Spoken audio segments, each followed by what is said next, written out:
परमपिता परमेश्वर, हम आपका हृदय से धन्यवाद करते हैं। आप महान हैं और आप सर्व सामर्थी हैं, सर्वव्यापी हैं और सर्वज्ञ उपस्थित। हम आपका धन्यवाद। हम पिता परमेश्वर आपकी महिमा कर ही नहीं सकते, क्योंकि आपकी पूरी महिमा हम तभी कर पाएंगे जब हम आपको पूरी तरीके से जान पाए। यहाँ पर धरती पर कोई मनुष्य आपको पूरी तरीके से जान ही नहीं सकता। हम जितना आपको जान पाते हैं उसी के आधार पर आपका धन्यवाद और आपकी बड़ाई करते हैं। परमपिता परमेश्वर, आपने हम सब मनुष्यों से ऐसा प्रेम किया कि हमें हमारी उस दशा से, जो आत्मिक मृतक दशा थी, उससे छुड़ाने के लिए अपने पुत्र को बलिदान किया। और उसके बलिदान के द्वारा प्रभु आपने हमारे सब गुनाहों को माफ किया और उसके पुनरुत्थान के द्वारा हमें नए जीवन का मार्ग दिया और पवित्र आत्मा हम सबको दिया, जो कोई आपके इकलौते पुत्र प्रभु यीशु मसीह के उस बलिदान पर विश्वास करता है, ताकि हम उस नए जीवन के मार्ग में, आत्मिक मार्ग में, पवित्र आत्मा की अगुवाई में चलें और वो जीवन पाएं जो आप हमें देना चाहते हैं, ताकि आपके पुत्र के द्वारा आपकी महिमा हमारे जीवन से बढ़े और आत्मा के फलों के द्वारा ये बात सिद्ध हो हमारे जीवन में, आपकी महिमा और सारा अंदर सारी महिमा। इस प्रार्थना को आपके इकलौते पुत्र प्रभु यीशु मसीह के नाम से आमीन। Praise the Lord. हम परमेश्वर का धन्यवाद करते हैं, क्योंकि परमेश्वर बहुत महान है और उसकी महानता का पूरा वर्णन कोई नहीं कर सकता। हम परमेश्वर के वचनों के द्वारा उस सच्चाई को जानते हैं कि जिस परमेश्वर ने शुरुआत की है वही परमेश्वर आज भी है, जो पास्ट में था वही वर्तमान में भी है और वही भविष्य में भी होगा। हम उस परमेश्वर को जाने, क्योंकि परमेश्वर को जानना यही समझ है और यही अनंत जीवन भी है। आज प्रेजेंस ऑफ गॉड पार्ट 49 में हम 10 इजिप्टियन प्लेग्स के बारे में देख रहे हैं, जिसमें से आज 7वां, 8वां और 9वां नवी विपत्ति के बारे में देखेंगे।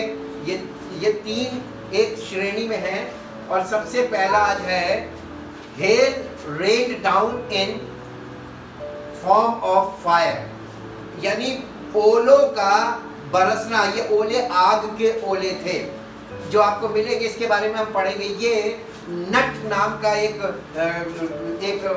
देवी थी, जो Egyptian goddess of the sky, ये आकाश की देवी थी जिसका नाम नट था। निर्गमन की पुस्तक 9 अध्याय उसके 13 पद से पढ़ें, 13 से 35 पद तक। फिर यहोवा ने मूसा से कहा, सवेरे उठकर फिरौन के सामने खड़ा हो, उससे कह इब्रियों का परमेश्वर यहोवा इस प्रकार कहता है, मेरी प्रजा के लोगों को जाने दे कि वे मेरी उपासना करें। नहीं तो अब की बार मैं तुझ पर और तेरे कर्मचारियों और तेरी प्रजा पर सब प्रकार की विपत्तियां डालूंगा, जिससे तू जान ले जिससे तू ये जान ले कि सारी पृथ्वी पर मेरे बराबर कोई नहीं है। जी, मैंने तो अभी हाथ बढ़ाकर तुझे और तेरी प्रजा को मरी से मारा होता। मैंने तो अभी हाथ बढ़ाकर तुझे और तेरी प्रजा को मरी से मारा होता और पृथ्वी पर से तेरा सत्यानाश हो गया होता। और पृथ्वी पर से तेरा सत्यानाश हो गया होता। परंतु सचमुच मैंने इसी कारण तुझे बनाए रखा है। परंतु सचमुच इसी कारण मैंने तुझे बनाए रखा है तुझे अपनी सामर्थ्य दिखाऊं, कि तुझे अपनी सामर्थ्य दिखाऊं। परमेश्वर वाकई में चाहता तो प्रजा को, राजा और उसकी प्रजा को सबको एक बार में नष्ट कर सकता था, एक महामारी से। परमेश्वर के हथियार क्या है मालूम आपको? उसको कुछ नहीं करना है। परमेश्वर भी अदृश्य है और एक अदृश्य वायरस की महामारी से वो सारी कंट्रीज को और उन लोगों को जिन्हें वो मारना चाहता मार सकता है। ये है परमेश्वर की सामर्थ। लेकिन परमेश्वर कुछ लोगों को जीवित रख के केवल इसलिए कि वो अपनी सामर्थ्य दिखाए, ताकि जो लोग परमेश्वर को नहीं जानते वो परमेश्वर को जाने उसकी सामर्थ्य के द्वारा और परमेश्वर के सामने अपने जीवन का समर्पण करे, वो अपनी सामर्थ का प्रदर्शन कर रहा था। जी आगे। और अपना नाम सारी पृथ्वी पर प्रसिद्ध करूं। और परमेश्वर अपनी सामर्थ के द्वारा अपना नाम सारी पृथ्वी पर प्रसिद्ध कर रहा था उस समय भी, और आज भी वही परमेश्वर है। आगे पढ़िए। क्या तू अभी मेरी प्रजा के सामने अपने आप को बड़ा समझता है क्या तू अब भी मेरी प्रजा के सामने अपने आप को बड़ा समझता है और उन्हें जाने नहीं देता? और उन्हें जाने नहीं देता है? सुन, सुन, कल मैं इसी समय ऐसे भारी ओले बरसाऊंगा कल मैं इसी समय ऐसे भारी ओले बरसाऊंगा जिनके तुल्य मिस्र की नींव पड़ने के दिन से लेकर जिनके तुल्य मिस्र की नींव पड़ने के दिन से लेकर अब तक कभी नहीं पड़े। अब तक कभी नहीं पड़े। इसलिए अब लोगों को भेजकर इसलिए अब लोगों को भेजकर अपने पशुओं को और मैदान में जो कुछ तेरा और है अपने पशुओं को और जो कुछ मैदान में तेरा है सबको फुर्ती से आड़ में छिपा ले। सबको फुर्ती से आड़ में छिपा ले। नहीं तो जितने मनुष्य या पशु मैदान में रहे नहीं तो जितने पशु और मनुष्य मैदान में रहें और घर में इकट्ठा ना किए जाएं और घर में इकट्ठा ना किए जाएं, उन पर ओले गिरेंगे उन पर ओले गिरेंगे और वे मर जाएंगे। और वे मर जाएंगे। देखिए परमेश्वर वार्निंग दे रहा है और उन्हें टाइम दे रहा है कि जब सब कुछ अपना बचा सको तो बचा लो। जी आगे। इसलिए फिरौन के कर्मचारियों में से इसलिए फिरौन के कर्मचारियों में से जो लोग यहोवा के वचन का भय मानते थे जो लोग यहोवा के वचन का भय मानते थे उन्होंने अपने अपने सेवकों और पशुओं को घर में हाँक दिया। उन्होंने अपने अपने सेवकों और पशुओं को घर में हाँक दिया। जो परमेश्वर का फिरौन की कर्मचारी बहुत से परमेश्वर का भय मानने लगे थे। जी। और जिन्होंने यहोवा के वचन पर मन न लगाया और जिन्होंने यहोवा के वचन पर मन न लगाया उन्होंने अपने सेवकों और पशुओं को मैदान में रहने दिया। उन्होंने अपने सेवकों और पशुओं को मैदान में रहने दिया। तब जी। यहोवा ने मूसा से कहा तब यहोवा ने मूसा से कहा अपना हाथ आकाश की ओर बढ़ा अपना हाथ आकाश की ओर बढ़ा कि सारे मिस्र देश के मनुष्यों सारे मिस्र देश के मनुष्यों पशुओं और खेतों की सारी उपज पर ओले गिरे। और मनुष्यों पशुओं और खेतों की सारी उपज पर ओले गिरे। तब मूसा ने अपनी लाठी को आकाश की ओर उठाया तब मूसा ने अपनी लाठी को आकाश की ओर उठाया और यहोवा की सामर्थ से मेघ गरजने और ओले बरसने लगे। और यहोवा की सामर्थ से मेघ गरजने लगे और ओले बरसने लगे। जी।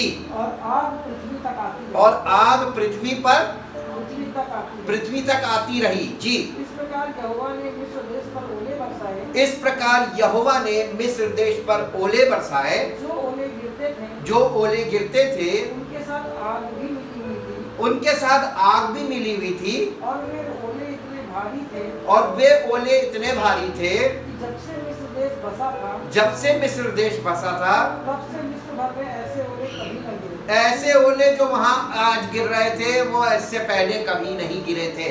जी।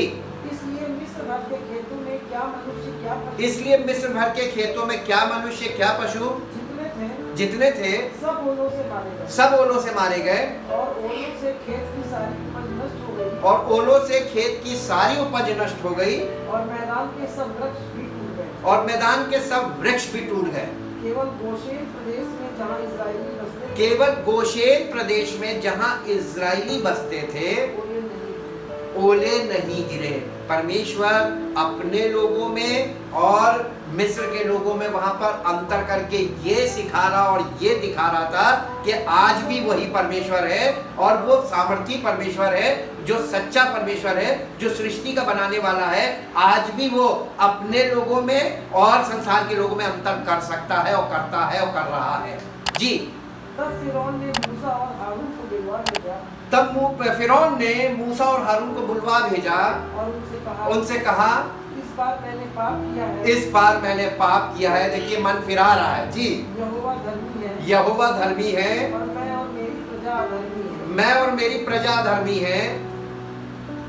मेघों का गरजना और ओलों का बरसना तो बहुत हो गया। मेघों का गरजना और ओलों का बरसना तो बहुत हो गया। अब यहोवा से विनती करो तब मैं तुम लोगों को जाने दूंगा। दुआ कर दो मेरे लिए, प्रार्थना करो। ये हो गया बहुत, अब प्रार्थना करो मुझे बचा लो। जी। और तुम ना रोके जाओगे। और तुम ना रोके जाओगे। मूसा ने उससे कहा नगर से निकलते ही मैं यहोवा की ओर हाथ फैलाऊंगा। नगर से निकलते ही मैं यहोवा की ओर हाथ फैलाऊंगा। तब बादल का गरजना बंद हो जाएगा। तब बादल का गरजना बंद हो जाएगा और ओले फिर ना गिरेंगे, और ओले फिर ना गिरेंगे, जिससे तू जान लेगा जिससे तू जान लेगा पृथ्वी यहोवा पृथ्वी यहोवा ही ही की है। की है। ये यहोवा कौन है? हमने कल भी आपको बताया था, यहोवा यहोवा यहोवा यहोवा जो मसीह में मुजस्सम हुआ। ये पृथ्वी उसी की है, उसी की थी, उसी की है, और वो अपनी पृथ्वी को वापस रीगेन करेगा। Thank you Jesus. अब इसके बाद हम आगे आएंगे और इसका 8वां जो विपत्ति थी वो था locust Saint from the sky, यानी आकाश से टिड्डियों का आना। ये टिड्डियों का दल आ गया था। ये क्या था? ये सेथ नाम का एक इजिप्टियन गॉड था, यानी वहां का एक देवता था ऑफ स्टॉर्म्स एंड डिसऑर्डर।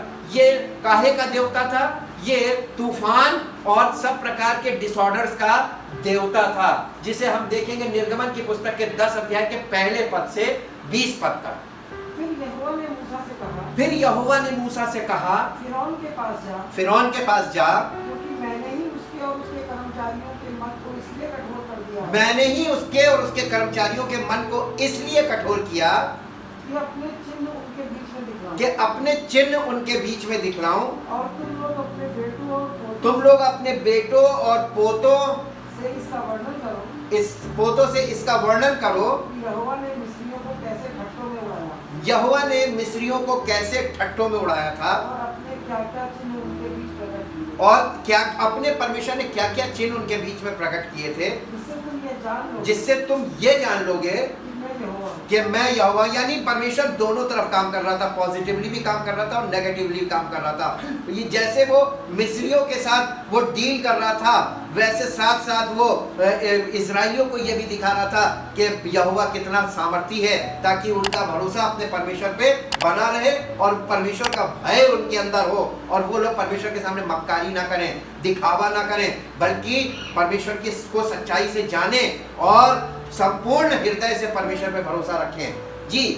तब मूसा और हारून ने फिरौन के पास जाकर कहा, तब मूसा और हारून ने फिरौन के पास जाकर कहा, इब्रियों का परमेश्वर यहोवा इब्रियों का परमेश्वर यहोवा तुझसे इस प्रकार कहता तुझसे है, इस प्रकार कहता है, तू कब तक मेरे सामने दीन होने से संकोच करता रहेगा? तू कब तक मेरे सामने दीन होने से संकोच करता रहेगा? मेरी प्रजा के लोगों को जाने मेरी प्रजा के लोगों को जाने दे कि वे मेरी कि वे मेरी उपासना उपासना करें। करें। यदि तू मेरी प्रजा को जाने ना दे, यदि तू मेरी प्रजा को जाने ना दे तो तो सुन, कल मैं तेरे देश में टिड्डियां ले आऊंगा, कल मैं तेरे देश में टिड्डियां ले आऊंगा, और वे धरती को ऐसा छा लेंगी वे धरती को ऐसा छा लेगी कि वे देख ना पड़ेगी, कि वो दिखाई नहीं देगी, और तुम्हारा जो कुछ ओलों से बच रहा है और तुम्हारा जो कुछ ओलों से बच गया है उसको वे चट कर देंगे, वो टिड्डियां चट कर जाएंगी। जी।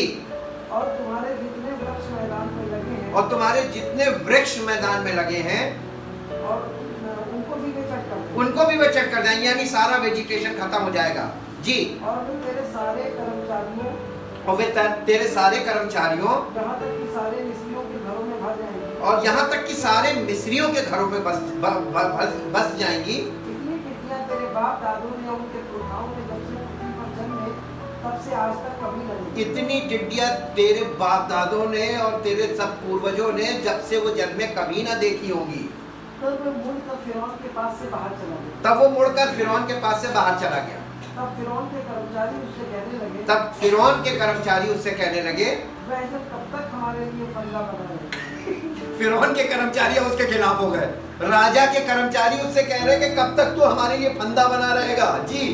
उन मनुष्यों को जाने दे उन मनुष्यों को जाने दे कि वे अपने परमेश्वर कि वे अपने परमेश्वर यहोवा की उपासना करें। यहोवा की उपासना करें। क्या तू अब तक नहीं जानता क्या तू अब तक नहीं जानता सारा मिस्र नष्ट हो गया है? कि सारा मिस्र नष्ट हो गया है? तब मूसा और हारून फिरौन के पास फिर बुलवाए गए, तब मूसा और हारून फिरौन के पास फिर बुलवाए गए, और उसने उनसे कहा, चले जाओ अपने परमेश्वर यहोवा की उपासना करो। अपने परमेश्वर यहोवा की उपासना करो। परंतु ये जो जाने वाले हैं कौन कौन है? पर वो जाने वाले कौन कौन लोग होंगे? जी। मूसा ने कहा, हम तो बेटों बेटियों, हम तो बेटों बेटियों, भेड़ बकरियों, गाय बैलों समेत वरन बच्चों से बूढ़ों तक सबके सब जाएंगे, बच्चों से बूढ़ों तक सबके सब जाएंगे, क्योंकि हमें यहोवा के लिए पर्व करना है। क्योंकि हमें यहोवा के लिए पर्व करना है। उसने इस प्रकार उनसे कहा, यहोवा तुम्हारे संग रहे, यदि मैं तुम्हें बच्चों समेत जाने देता हूँ, यदि मैं बच्चों समेत तुम्हें जाने देता हूँ, देखो तुम्हारे मन में बुराई है, तुम्हारे मन में बुराई है, नहीं ऐसा नहीं होने पाएगा। नहीं ऐसा नहीं होने पाएगा। तुम पुरुष ही जाकर यहोवा की उपासना तुम सिर्फ जितने जेंट्स हैं, पुरुष तुम लोग जाकर यहोवा की उपासना कराओ। जी, तुम यही तो चाहते थे, तुम यही तो चाहते थे। और वे फिरौन के सम्मुख से निकाल दिए गए। और वे फिरौन के सम्मुख से निकाल दिए गए। फिरौन भेज तो रहा है उनको, लेकिन संपूर्ण हृदय से नहीं भेज रहा है। जी, आगे। तब यहोवा ने मूसा से कहा, मिस्र देश के ऊपर अपना हाथ बढ़ा, मिस्र देश के ऊपर अपना हाथ बढ़ा। टिड्डियाँ मिस्र देश पर चढ़ के मुझ पर जितना अन्न आदि ओलों से बचा है, हाँ, सबको चट कर दो। चिड़ियाँ जितना अन्न ओलो आदि से बचा है सबको चट कर जाएंगी। अतः मूसा ने अपनी लाठी को मिस्र देश के ऊपर बढ़ाया। अतः मूसा ने अपनी लाठी को मिस्र देश के ऊपर बढ़ाया। तब यहोवा ने दिन भर और रात भर देश पर पुरवाई बहाई, और जब भोर हुआ, तब उस पुरवाई में टिड्डियाँ आई। तब उस पुरवाई में क्या आ गया? टिड्डियाँ आ गई। जी, और टिड्डियों ने चढ़कर मिस्र देश के सारे स्थानों में बसेरा किया। टिड्डियों ने चढ़कर मिस्र देश के सारे स्थानों में बसेरा किया। उनका दल बहुत भारी था, वरन ना तो उनसे पहले ऐसी टिड्डियाँ आई थी, ना तो उनसे पहले ऐसी टिड्डियाँ आई थी, ना उसके बाद फिर ऐसी आई, और ना उसके बाद कभी ऐसी आई। जी, वे तो सारी धरती पर छा गई, यहाँ तक कि देश में अंधकार छा गया, यहाँ तक कि देश में अंधकार छा गया।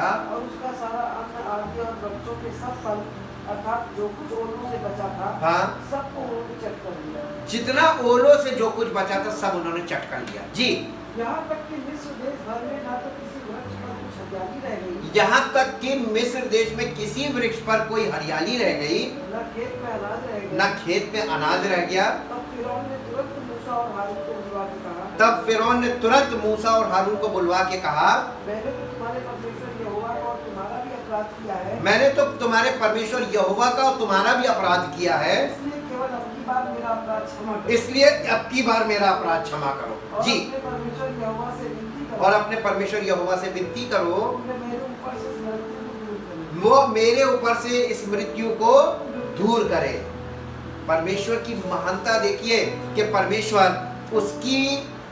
उसके नतीजे इतने भयानक होते हैं। जब कोई परमेश्वर से चैलेंज लेता है, उसको चैलेंज करता है, उसके विरोध में लगातार ढीठ बन के खड़ा होता है, परमेश्वर उसको कैसी मार मारता है और अपनी महिमा करता है इसके द्वारा, ताकि जो परमेश्वर के लोग हैं वो इस बात को देखें, समझें, जाने और अपने परमेश्वर के प्रति इतने वफादार बने रहें, क्योंकि उनका परमेश्वर उन्हें बचा भी रहा था और उन्हें पाल भी रहा था। उन पर कोई आंच नहीं आने दे रहा था, लेकिन जिसको पनिश कर रहा था सब कुछ उसी के ऊपर बीत रही थी। ये यहाँ पर देखने को मिलता है। इसके बाद हम 9वें पार्ट में आते हैं, through 3 days of complete darkness. अभी आपने देख लिया होगा, टिड्डियों के कारण देश के ऊपर अंधकार छा गया और ये अंधकार 3 दिन तक छाया रहा। ये उनका एक रा नाम का एक देवता था जो सन गॉड था, सूर्य देवता जिसको रा बोलते थे, वो सूरज देवता। और आज तक लोग सूरज को देवता ही मानते हैं। ये रा देवता था। निर्गमन की पुस्तक के 10 अध्याय के 21 से 29 पद तक हम इन्हें देखेंगे। फिर यहोवा ने मूसा से कहा, अपना हाथ आकाश की ओर बढ़ा, कि मिस्र देश के ऊपर अंधकार छा जाए, ऐसा अंधकार की टटोला जा सके, इतना यानी डीप डार्क हो जाए। जी, तब मूसा ने अपना हाथ आकाश की ओर बढ़ाया, सारे मिस्र देश में 3 दिन तक घोर अंधकार छा गया।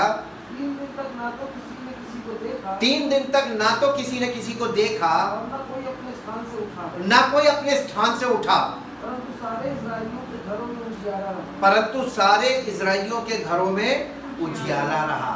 ये देखिए कितना फर्क था। मिस्र देश पर परमेश्वर, उसी देश में एक जगह पर इजरायली रहते थे, जहां इजरायली रह रहे थे वहां पर अंधेरा ही नहीं था, लेकिन मिस्रियों के ऊपर अंधकार छाया हुआ था। आज भी ऐसा ही है जो संसारिक लोग हैं उन पे ऐसा अंधकार छाया हुआ आत्मिक तौर पे, लेकिन जो परमेश्वर के लोग हैं उनके पास जीवन की ज्योति है। जी आगे पढ़िए। तब फिरौन ने मूसा को बुलवाकर कहा, तब फिरौन ने मूसा को बुलवाकर कहा, तुम लोग जाओ यहोवा की उपासना करो, तुम लोग जाओ यहोवा की उपासना करो, अपने बालकों को भी संग ले जाओ, अपने बालकों को भी संग ले जाओ, केवल अपनी भेड़ बकरी और गाय बैल को छोड़ दो। केवल अपनी भेड़ बकरी और गाय बैल को छोड़ जाओ। जी मूसा ने कहा, तुझको हमारे हाथ मेल बलि और होम बलि के पशु भी देने पड़ेंगे, तुझको हमारे हाथ मेल बलि और होम बलि के लिए पशु भी देने पड़ेंगे, जिन्हें हम अपने परमेश्वर यहोवा के लिए जिन्हें हम अपने परमेश्वर यहोवा के लिए चढ़ाएंगे। चढ़ाएंगे। इसलिए हमारे पशु भी हमारे संग जाएंगे, इसलिए हमारे पशु भी हमारे संग जाएंगे, उनका एक खुर तक न रहेगा, उनका एक खुर तक नहीं रह जाएगा, क्योंकि उन्हीं में से हमको अपने परमेश्वर यहोवा की क्योंकि उन्हीं में से हमको अपने परमेश्वर यहोवा की उपासना का उपासना का सामान सामान लेना है, और हम जब तक वहाँ न पहुँचे, और हम जब तक वहां ना पहुंचे तब तक नहीं जानते क्या क्या लेकर यहोवा की उपासना करनी है। तब तक ये हमें मालूम ही नहीं कि क्या क्या लेकर यहोवा की उपासना करनी। यानी परमेश्वर ने आगे का तो कुछ बताया नहीं था, उसने जितना उसको मालूम था उतना बताया और कहने लगा अभी बाकी हमको मालूम भी नहीं है। जी पर यहोवा ने फिरौन का मन हठीला कर पर दिया, यहोवा ने फिरौन का मन हठीला कर दिया, जिससे उसने उन्हें जाने ना दिया। इसके बाद परमेश्वर ने एक बड़ा काम किया, फसह के पर्व की विधि ठहराई और आखिरी विपत्ति उस पर डाली थी जो हम आप कल देखेंगे। लेकिन आज मैं आपको फिर ये चीज दिखाएंगे कि आज आप फिर देखिए इस तीसरे तीन पार्ट इसमें भी कि पहली विपत्ति में वो मूसा और हारून जाते हैं, फिरौन को चेतावनी देते हैं और फिरौन को समय दिया जाता है और उसके बाद वो विपत्ति आती है। 8वें में भी यही होता है, लेकिन 9वें में आप देखिए कि डायरेक्ट ऊपर कहता है कि अपना हाथ बढ़ा ताकि अंधकार हो जाए और 3 दिन तक घोर अंधकार छा जाता है। ये सीक्वेंस एकदम वैसे ही है और एक विपत्ति से जुड़ी ये 2 विपत्तियां हैं। यानी कभी भी परमेश्वर ने जब भी कुछ किया है, अपनी सामर्थ को प्रकट किया है, तो जब विपत्ति आती है तो अपने साथ दूसरी विपत्तियां लेकर आती है। ये इसकी सीरीज बन जाती है, एक चेन बन जाती है और जब विपत्ति पड़ना शुरू होती है इसका मतलब परमेश्वर ने अपना न्याय का काम शुरू किया है। और अब हम इसी के साथ अनुसार जब एंड टाइम प्लेज को देखेंगे तो हमें पता चल जाएगा कि आज भी परमेश्वर के न्याय का काम शुरू हो चुका है। इसलिए मैं चाहता हूं कि मेरे साथ नए नियम में कुछ बातें पढ़ें। यहाँ पर परमेश्वर देवी देवताओं को पनिश कर रहा था और पनिश करके अपने लोगों को और मिस्र के लोगों को ये दिखा रहा था कि वो कैसा काम करना चाहता है, कैसा करता है और उसकी सामर्थ कितनी महान है। मेरे साथ सबसे पहले एक पद निकालिए जो आपको मिलेगा 1 कुरिन्थियों उसका 8 अध्याय, 1 कुरिन्थियों उसका 8 अध्याय और उसके 3 पद से पढ़िए। परंतु यदि कोई परमेश्वर से प्रेम रखता है तो उसे परमेश्वर पहचानता है, जानता नहीं है, पहचानता है। आज बहुत से लोग अपने आप को सोचते हैं कि हम परमेश्वर से प्यार करते हैं। आप प्यार किस परमेश्वर को करते हैं? आप परमेश्वर से प्यार क्यों करते हैं? ये प्रश्न आपके जीवन में उठेगा। परमेश्वर जो कोई परमेश्वर से निस्वार्थ प्रेम करता है, अपने परमेश्वर के से वाकई में दिल और जान से प्यार करता है, परमेश्वर उसे पहचानता है। इसलिए कभी भी अपने आप को ये दिखावा किसी से मत कीजिए कि आप परमेश्वर को प्यार करते हैं। आप परमेश्वर को कितना जानते हैं, इस प्रश्न के साथ आपके ऊपर ये बात लागू होती है। अगर आप परमेश्वर से प्यार करते हैं तो इस बात को साबित भी परमेश्वर ही करेगा, क्योंकि परमेश्वर अपने से प्रेम, जो परमेश्वर से प्रेम रखते हैं परमेश्वर उन्हें पहचानता है। पहली बात। दूसरी बात आगे पढ़िए। अतः मूर्तियों के सामने बलि की हुई वस्तुओं के खाने के विषय में हम जानते हैं कि मूर्त जगत में कोई वस्तु नहीं और एक को छोड़ और कोई परमेश्वर है ही नहीं। जी यद्यपि हालांकि आकाश में और पृथ्वी पर बहुत से ईश्वर कहलाते हैं, है नहीं? कहलाते हैं। आप यहाँ पे बहुत ध्यान से सुनिएगा, ये लिटरेचर लैंग्वेज है। यहाँ परमेश्वर ने साबित किया था कि ये जिन्हें तुम ईश्वर मानते हो, जिन वो देवी देवताओं को मानते हो, ये कुछ नहीं है मेरे सामने। और यहाँ पर फिर नए नियम में ये बताया जा रहा है कि जितने यद्यपि इस पृथ्वी पर बहुत से, आकाश में बहुत से ईश्वर और देवता कहलाते हैं, इसका मतलब कहलाते हैं सो कॉल्ड, है नहीं जी। जैसा कि बहुत से ईश्वर और बहुत से प्रभु हैं, जैसा कि बहुत से ईश्वर और बहुत से प्रभु हैं एट प्रेजेंट, यस, तो भी हमारे लिए तो एक ही परमेश्वर है। इसको इंग्लिश में बेटा पढ़ना 5वीं से, नहीं इससे ऊपर पढ़ो, 5वीं से 4थी से। इन दिस मैटर 8 का 1 Corinthians chapter 8 verse 4। In this matter, then of eating food offered to idols, we know that an idol is nothing, has no real existence, and there is no God but one. Yes. For although there may be so many gods, whether in heaven or on earth, as indeed there are many of them, both of gods and of lords and masters। ये master spirit होती है, principalities and powers। Yes. Yet for us there is only one God, the Father, who is the source of all things, and for whom we have life, and one Lord, Jesus Christ, through and by whom are all things, and through and by whom we ourselves exist. हमारा existence through Jesus Christ ही है, spiritual existence. Hallelujah. आपको समझ में आया? एक पद और निकालिए इसी के साथ जो आपको मिलेगा, 2 कुरिन्थियों 10 अध्याय, 2 Corinthians chapter 10, और इसका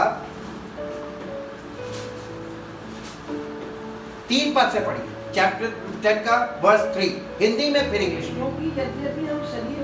क्योंकि यद्यपि हम शरीर में चलते फिरते हैं, तो भी शरीर के अनुसार नहीं लड़ते, क्योंकि हमारी लड़ाई के हथियार शारीरिक नहीं पर गढ़ों को ढा देने के लिए परमेश्वर के द्वारा सामर्थी हैं जी।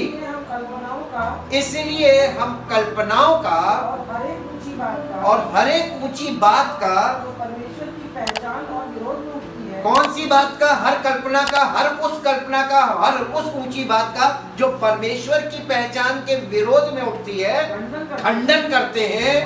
खंडन करते मतलब कंडेम करते हैं, और हर एक भावना को कैद करके मसीह का आज्ञाकारी बना देते हैं जी, और तैयार रहते हैं जब तुम्हारा आज्ञा पालन पूरा हो जाए,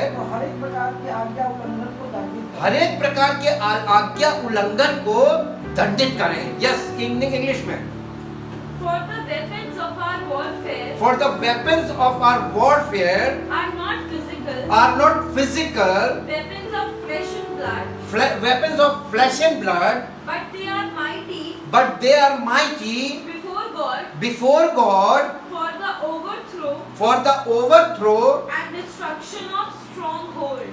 destructions of strongholds, inasmuch as we refute arguments and theories and reasoning and every proud and lofty things that sets itself up against the true knowledge of God, against the true knowledge of God, and we lead every thought and will lead every thought and purpose away captive into the obedience of Christ, into the obedience of Christ, the Messiah, the Messiah, the anointed one. the anointed one.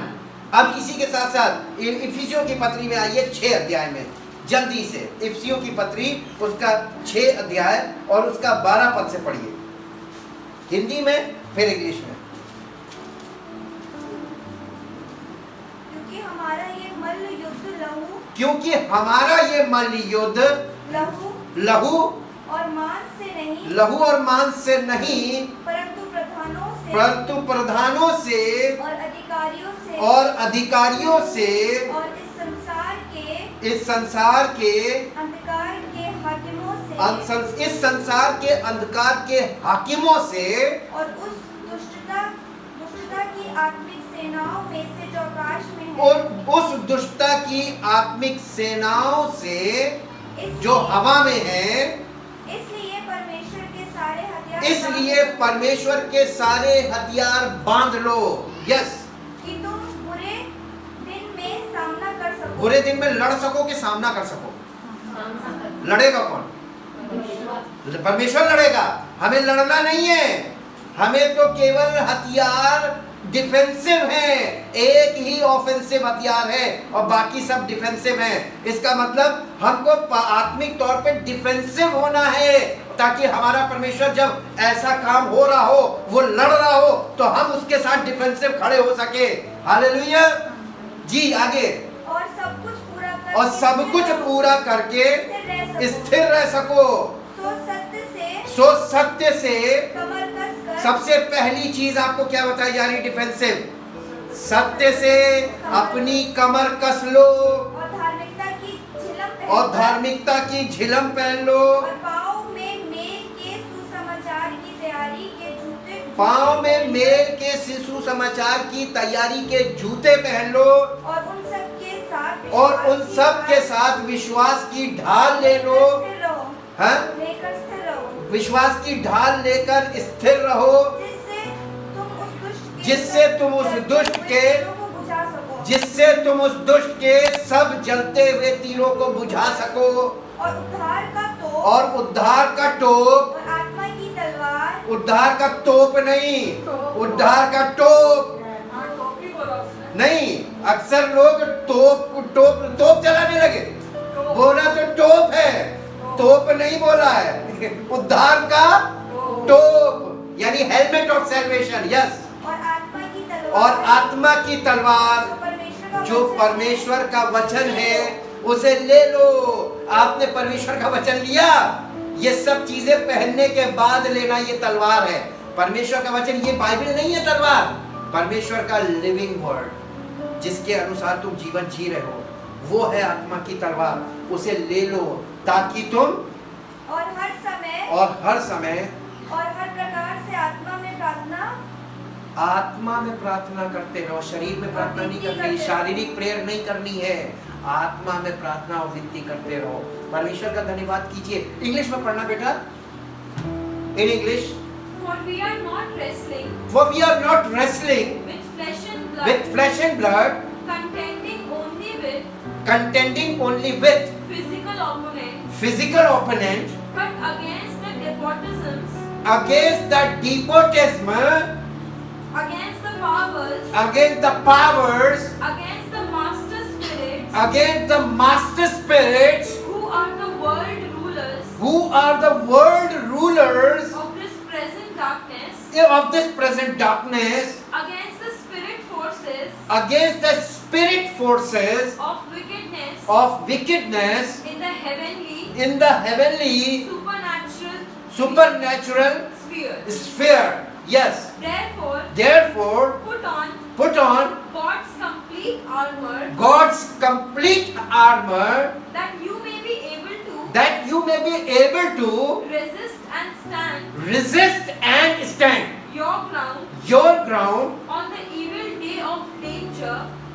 evil day of danger, and having done all the crisis on demand, to stand firmly in your place. your place. Stand therefore, hold your ground, having tightened the belt of truth around your loins, and having put the breastplate of integrity and of moral rectitude moral rectitude and right standing with God. and right standing with God, And having shod your feet in preparation to face the enemy with the firm-footed stability, the promptness and the readiness produced by the good news of the gospel, produced by produced by the good news of the gospel of the gospel of peace. of peace. Yes, Lift up over over all the covering of saving faith, of all the covering of saving faith, upon which you can quench all the flaming missiles of the wicked one, and take the helmet of salvation and the sword that the Spirit wields, and the sword that the Spirit wields, which is the word of God. which is the word of God. Thank you Jesus. हमको पूरी तैयारी करनी है अपने मसीह के साथ। जब वो अब ऐसा कर रहा है, are we ready, are we prepared? सेना बिना तैयारी के मैदान में जाके खड़ी नहीं होती है, लेकिन सेना जाकर मैदान में पूरी तैयारी के साथ जाती है। अब प्रभु के जो लोग हैं, अगर वो पूरी तरीके से डिफेंसिव होकर, जो हमें हथियार दिए जा रहे हैं यहाँ पर, ये हथियार सारे के सारे डिफेंसिव हैं, एक ऑफेंसिव है, वो है लिविंग वर्ड ऑफ गॉड। और अगर आप इसी तरीके से जैसा बताया गया है, अगर आप प्रिपेयर्ड हैं, तो आप ये समझ लीजिए इस युग में आपके द्वारा उसकी महिमा प्रकट होगी। हमें इसके लिए प्रिपेयर किया जाना है। ये सब कुछ स्पिरिचुअल है, क्योंकि हमारी लड़ाई भी स्पिरिचुअल है। और हमारा जो सेना का कप्तान है प्रभु यीशु मसीह, वो भी प्रधान कप्तान, वो जीवन देने वाली आत्मा है, और वो हमें सुरक्षित रखने वाला आत्मा है। वो हमको संभालेगा, लेकिन वो हमें भी प्रिपेयर कर रहा है ताकि हम उसके साथ खड़े रह सकें। आप उसके साथ खड़े होने के योग्य बनिए। परम पिता परमेश्वर, हम आपका दिल से धन्यवाद करते हैं पवित्र वचनों के लिए। जब हम पवित्र आत्मा के द्वारा आपके वचन में जाते हैं, तो हमें सच्चाई मिलती है, और हमें पूरी सच्चाई दिखती भी है, और जैसा लिखा है वैसे ही आपकी योजनाएं आज चल रही हैं और पूरी भी हो रही हैं। और जैसा आपकी सामर्थ्य पहले काम कर रही थी, वैसे ही अब भी काम कर रही है।